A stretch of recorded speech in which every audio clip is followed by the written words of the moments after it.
Okay, yeah, thanks for having me. Very exciting conference. And, well, I was introduced as senior lecturer in digital humanities. Well, actually got a couple of hats to put on. Two of them which are listed there. I'm also a member of the Center for Health Histories at the University of Huddersfield, and also an advisory board member of the Holocaust Learning and Heritage Center that the university is setting up. It's early days. The work on the center has only started last month, so it won't open before next year, but you probably can see where it all comes together as far as my research is concerned. Sorry.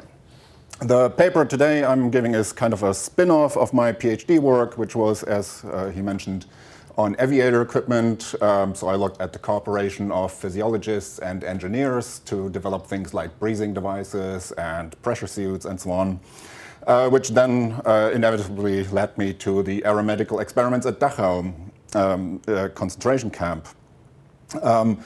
There's been a lot of literature on this, a lot of research going into the experiments in aviation medicine at Dachau. So I'm not so much focused in my research on the experiments as such, but rather how the whole community of aviation medicine in Germany participated in this and was culpable to a certain extent, and how this kind of fits into the scientific community in Nazi Germany on a broader scale.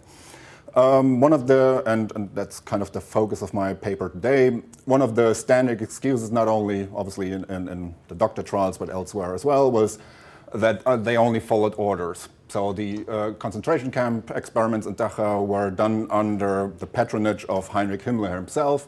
So there was no way to resist them. So people had to cooperate and follow orders and obey the chain of command and so on. This obviously goes back to Stanley Milgram's experiments in the 1960s on obedience to authority, giving participants electric shocks and so on. So I'm going to talk about this kind of defense strategy that the researchers in aviation medicine came up with after the war a little bit, to kind of make a general inference about the aeromedical community in Nazi Germany, and then try also to come up with an alternative explanation to obedience to authority. So to give you a kind of a quick overview, the Dachau experiments were instigated by Sigmund Ruscher, a physician from Munich, which had fairly low academic credentials. So had it not been for these experiments, he would have been a rather obscure figure in history. For instance, his doctoral work for his medical doctor was on crystallization. So his family had an interest in anthroposophy, which some might consider quackery. And his idea was, or that of his PhD supervisor, doctoral supervisor, was that if you put certain chemical agents into blood or urine samples, it forms crystals, and from the crystal structure you can infer all sorts of things: diabetes, cancer, pregnancy, and all these sort of things. Obviously, that didn't have much scientific credibility, so he was pretty much an outsider in the scientific community, yet was very adamant to kind of get higher academic accolades.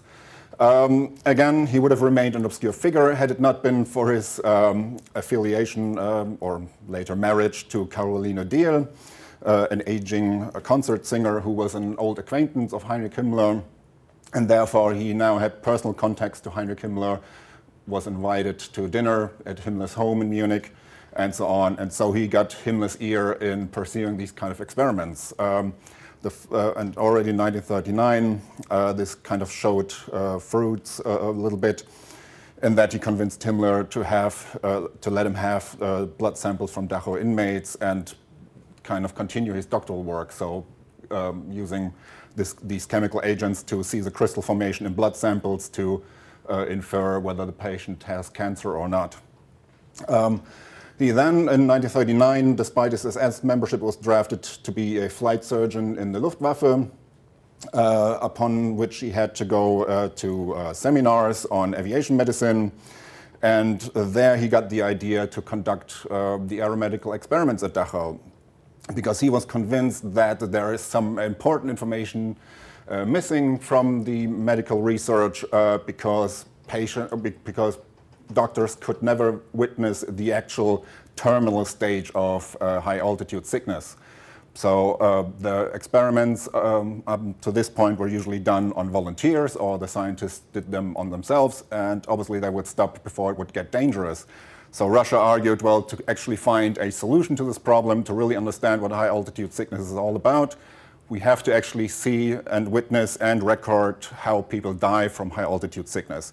So he proposed to Himmler to let him have, or to set up a research station, research lab in Dachau concentration camp, and purposely kill some of the inmates in decompression experiments to see the final stages of high altitude sickness.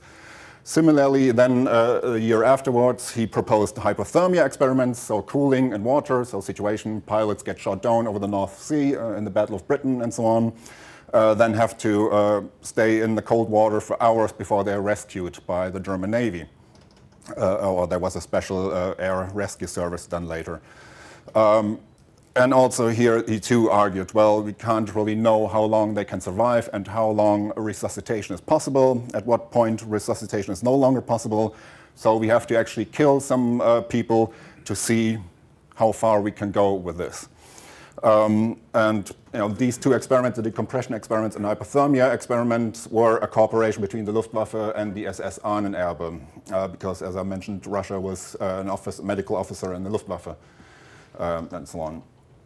He also did, which is probably lesser known, experiments on a pharmaceutical called Polygal, which is a drug, or supposedly a drug to stop bleeding. And so he had inmates shot and see how Polygal would stop the bleeding and therefore save the person. But I'm not going so much into the Polygal experiments today. So officially, because Russia didn't have any high-standing academic credentials, so he was not the lead researcher in the experiments. For the decompression experiment, it was Georg Welz from the University of Munich, who was a professor there for radiology, or I think, and he had a lab for aviation medicine, which in 1941 came under the control of the general surgeon of the Luftwaffe. For the hypothermia experiment, Professor Holzlöhner from the University of Kiel was the supervisor, or the official lead researcher. Russia, from the documents, it's clear he didn't get on very well with the two, mainly because Russia wanted all the credit for the experiments. So he really wanted to make a career out of these experiments, become professor himself eventually. So he didn't want to share the credit for any of these findings. Also involved was the DVL, the Deutsche Versuchsanstalt für Luftfahrt, the German experimental flying establishment in Berlin, which provided the pressure chamber for the experiments. The director of the medical department of the DVL was Sigurd Ruff, and he sent his assistant, Hans-Walter Romberg, to operate the chamber with him to Dachau. Russia was killed shortly before Dachau was liberated. Again, I'm not going into the details. Himmler was also dead, couldn't be tried. So, but all these people, so Welz, Ruff, and Romberg, were tried at the doctor trials. Holzlöhner already committed suicide in June 1945 in British imprisonment.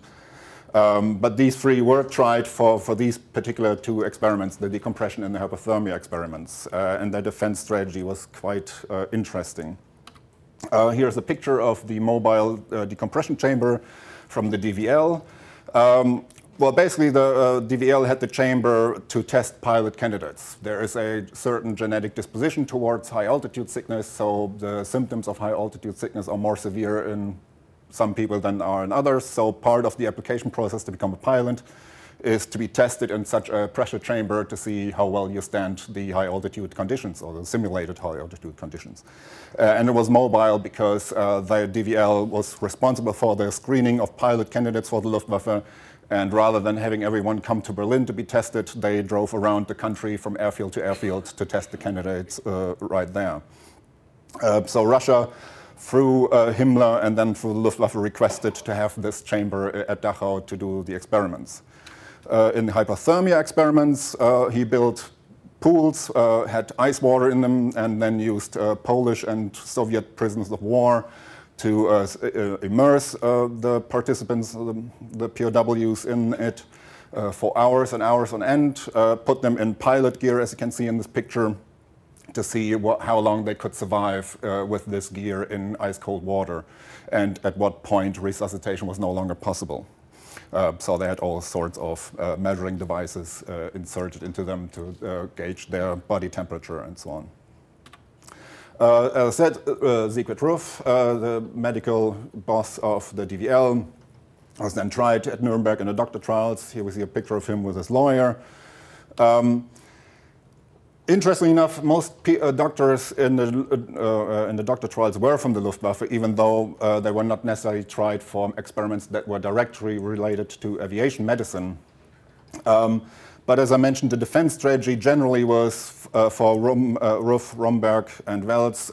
Russell and Himmler were dead, so it was easy to lay all the blame on them. So Russia had patronage from Himmler, and there was therefore no resistance possible. And also a second strand of the defense strategy was that experiments on inmates in prisons and so on were done elsewhere, such as the US, so no consent there given either. So what basically what happened at Dachau was nothing unusual in the international medical scene. Ruff and Romberg both claimed that they didn't know that Russia actually had the intention to kill some of the participants. And once they learned it, Ruff had, well, so he claimed, ordered the chamber back to Berlin and therefore had actually sabotaged the experiments. Yet, as I found from several letters between Russia and Romberg after the experiments, they were quite on good terms and were actually discussing publishing papers together. Romberg on one occasion asked Russia to send him some of the X-rays that had been done on the dead experimentees, although he explicitly asked not to include X-rays of those who had been killed because he wanted to publish it in a medical journal and didn't want to raise any suspicion. But it was pretty clear that Romberg was not as innocent as he claimed at Nuremberg. Romberg, interestingly enough, was then questioned at the Nuremberg trial by the prosecutor why he didn't intervene. So Romberg was actually present when some of the participants were killed by Russia in the pressure chamber. And the prosecutor pointed out that Romberg was physically stronger than Russia, and so he could have just physically intervened and stopped Russia from decreasing the pressure further until the person inside the chamber died. To which Romberg then replied that, well, Romberg was only a civilian employee at the DVL. The DVL was on paper a civilian institution. Russia was an officer in the Luftwaffe, so therefore he had no way, in terms of the hierarchy, to reject anything that Russia did. Also, the prosecutor continually asked Romberg whether he would consider the experiments murder, which Romberg denied because he said, well, it has been authorized by the general surgeon of the Luftwaffe, therefore it can't be murder because it's done on orders, everything within the legal framework. So basically, pretty clearly a reference to this kind of obedience to authority principle that Stanley Milgram had established. Holz, Lünen, and Russia also presented the findings of the hypothermia experiments at a conference in Nuremberg in 1942 in front of army medical officers and university researchers. Several of them later claimed in autobiographies, such as Franz Büchner from the University of Freiburg, that they had protested behind the scenes, not during the presentation or afterwards, but behind the scenes protested to Luftwaffe medical officers and so on. Yet I couldn't find any evidence of this in the archives. Also in the doctor trials, Welz and Becker-Freising mentioned that there were no protests, and people barely mentioned or even took notice of Russia's presentation. Hermann Becker-Freising was the kind of research coordinator in aviation medicine in the Air Ministry and therefore was also on trial in Nuremberg because he basically signed off all the experiments such as the seawater and malaria experiments. So, as I mentioned, my research isn't necessarily so much on Russia himself, although there is a lot more to Russia than you would think, but rather the networks. So what did the other people do? What did they know? How far were they involved or interested in the experiments? Because after the war, obviously, they all claimed they had nothing to do with it. Russia was very unscientific, so they weren't even interested in what he was doing and so on. Already I mentioned the correspondence between Russia and Romberg, so quite clearly that story isn't quite true.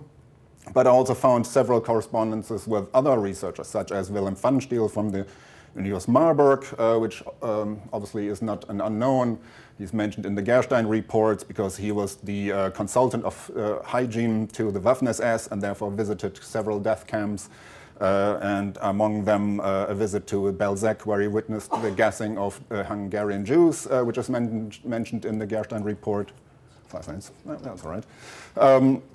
And so Russia, as I mentioned, wanted to use the data to get the habilitation, to become professor, and therefore asked Van der Stiel to be his supervisor for the habilitation. How he got in touch initially with Van der Stiel is not quite clear.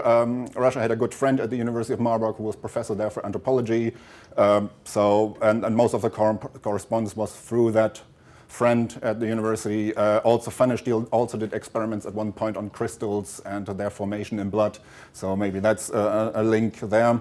Also, Russia mentions in one of his letters that Heinz von Deringshofen, a leader of the research lab at the airfield in Jüterbog, came to see him in Dachau to see the hypothermia experiments, and after Van der Stiel basically rejected to be supervisor, then Deringshofen allegedly had given his consent to be supervisor for the habilitation, although the only evidence is in a letter from Russia to the leader of the SS Ahnenerbe Sievers that Deringshofen had given his okay for this.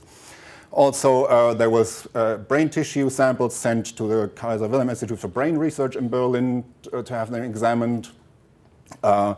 Also, and the head of the medical school of the mountain troops, Hans-Dietrich Krämer, came to Dachau and wanted to do joint research with Russia, although it didn't lead to anything. Franz Blaha, a doctor from Czechoslovakia who worked as a prisoner doctor at Dachau, mentions in a testimony to American investigators that several university professors had visited Russia at Dachau to see the experiments, although he's not very specific. So I'm still trying to find out who exactly these people were. So what's clear here is that Russia was not the lone wolf, the outsider that other people in the community claimed after the war at the Nuremberg trials, that they were very interested in what he was doing, yet they were happy that he was doing it because he kind of was an unacademic, an outsider for them. So he didn't have the scientific credentials, so they were happy that he was doing the dirty work for them and they didn't have to do it. They didn't have to go to Dachau and do the experiments themselves. Also, not least because of the competition between Luftwaffe and SS in many areas. So in a way, Dachau was kind of what Michel Foucault termed the heterotopia, the place of otherness where the standards of the normal world don't apply and people can act differently. So Dachau, in a way, was a heterotopia for these researchers. So they had Russia there doing the experiments. They could get the data from him without having to basically get involved themselves. So quickly, as I mentioned, the defense strategy at Nuremberg and elsewhere and in denazification commissions was obedience. So they said we couldn't really resist because of the Himmler-Russia link. This goes back to the Milgram experiments that Stanley Milgram did at Yale University in the 1960s, where he had participants, well, it was fake, obviously, but he made participants believe that they would apply electric shocks for people giving wrong answers in a quiz. And he used that to kind of corroborate Arendt's banality of evil thesis, so that these people give the shocks because they've been told to by a figure of authority, a medicine or psychology professor. In the last 10 years or so, there was a big revision of the Milgram experiments, or the inference, in that a lot of psychologists actually looked at the data in the archives at Yale University and concluded, well, actually the participants did not display obedience, but rather engaged fellowship. They knew that what they were doing was wrong.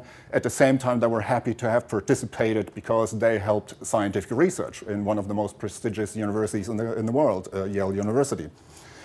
So similar in that kind of angle, I'm arguing that these researchers in aviation medicine in Nazi Germany were engaged followers. They were not critical of what Russia were doing. They were happy that he did it, as I mentioned.